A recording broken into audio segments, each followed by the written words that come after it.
Hello viewers, Assalamu alaikum and welcome to my channel with a new another video. আজকে আমি একদম সঠিক নিয়মে চিংড়ি দিয়ে শাপলা রান্না করে দেখাবো। আমি একদম গ্যারান্টি দিয়ে বলতে পারি এভাবে রান্না করে আপনি যাকে দিবেন এক নিমিষেই প্লেটের সব ভাত শেষ হয়ে যাবে। আচ্ছা, কথা না বাড়িয়ে শুরু করা যাক। আমি এখানে কিছুটা শাপলা নিয়ে নিয়েছি। আমার শাপলাগুলো ফ্রোজেন করা ছিল, যার জন্য এমন দেখাচ্ছে। আমি সেদ্ধ করে শাপলাগুলোকে ডিপ ফ্রিজে রেখে দিয়েছি। এখন ফ্রিজ থেকে নামানোর পরে ঠিক এমনটা দেখাচ্ছে। এরপর যে জিনিসটা লাগছে সেটা হচ্ছে চিংড়ি মাছ। আমি কিছুটা পরিমাণ চিংড়ি মাছ কেটে ধুয়ে পরিষ্কার করে নিয়েছি। এরপরে চুলোয় একটি পাতিল বসিয়ে আমি তেল গরম করে নিব। এরপর গরম তেলে এখন আমি অন্যান্য উপকরণগুলো দিয়ে দিব। প্রথমে আমি তেলের মধ্যে পেঁয়াজ এবং কাঁচামরিচ কুচিগুলো ভেজে নিচ্ছি। এরপর ভাজা হয়ে গেলে এর মধ্যে আমি 2 টেবিল চামচ রসুন বাটা দিয়ে দিব। তেলের মধ্যে এই উপকরণগুলো ভালোভাবে নেড়েচেড়ে মিশিয়ে নিতে হবে।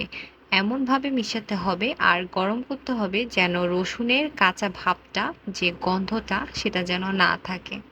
এখানে পরপর দিয়ে দিতে হবে স্বাদমতো লবণ, হলুদ, মরিচ এবং কিছুটা জিরে গুঁড়ো।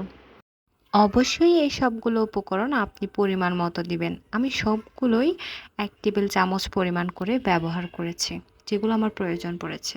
এরপরে সবগুলো উপকরণ আমি একসাথে নেড়েচেড়ে মিশিয়ে নিব এবং পুড়ে না যাওয়ার জন্য আমি এখানে কিছুটা পরিমাণ পানি ব্যবহার করছি। এখন এই মশলাগুলোর মধ্যে আমি চিংড়ি মাছগুলো দিয়ে দিচ্ছি।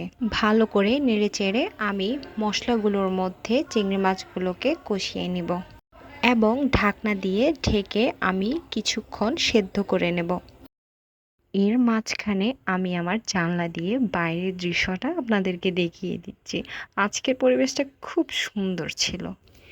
আর এই যে দেখতে পাচ্ছেন আমার চিংড়ি মাছের মধ্যে যে পানিগুলা ছিল সেগুলা অনেকটাই শুকিয়ে গেছে।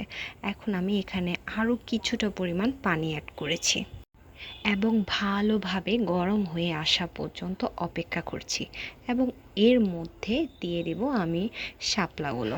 অবশ্যই খেয়াল রাখতে হবে বেশি পানি ব্যবহার করা যাবে না। বেশি পানি ব্যবহার করলে আপনার কাছে এটার টেস্টটা আপনি বুঝতে পারবেন না।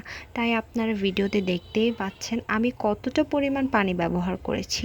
শাপলা থেকেও পানি বের হয়, যার জন্য আপনারা বুঝে শুনে পানি ব্যবহার করতে হবে। আমি এখন কিছুটা পরিমাণ কষানোর জন্য দিয়ে দিব।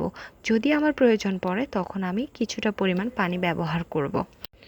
এই যে দেখতেই পাচ্ছেন কি অনেকটা শুকিয়ে গেছে, তাই আমি এখানে কিছুটা পরিমাণ পানি ব্যবহার করছি। আপনারা অবশ্যই বুঝে পানিটা ব্যবহার করবেন। এখন ঢাকনা দিয়ে ঢেকে রেখে দেব ভালোভাবে রান্না হওয়া পর্যন্ত। আর এই যে হলো শাপলা রান্না করার ফাইনাল লুক। আমি আপনাদেরকে দেখিয়ে দিচ্ছি কি পরিমাণ মাখা মাখা হয়েছে শাপলাগুলা। তো আমি এখন চুলো থেকে নামিয়ে আপনাদেরকে পরিবেশন করে দেখিয়ে দিচ্ছি। এই যে আপনারা দেখতেই পাচ্ছেন কেমন হয়েছে শাপলা রান্নাটা। তো আপনারা বাসায় একবার হলেও এই রান্নাটা আপনারা ট্রাই করে দেখতে পারেন। আর অবশ্যই কেমন হয়েছে আপনারা আমাকে কমেন্টে লিখতে পারেন। আর কী কী রান্নার ভিডিও আপনারা দেখতে চান অবশ্যই কমেন্ট বক্সে লিখে যাবেন। আমি আপনাদের উত্তর দেওয়ার চেষ্টা করব। আজকে এই পর্যন্তই। আপনাদের জন্য অনেক দোয়া, আপনারাও আমার জন্য দোয়া করবেন আর অবশ্যই আমার চ্যানেলটি সাবস্ক্রাইব করে যাবেন। আল্লাহ হাফেজ।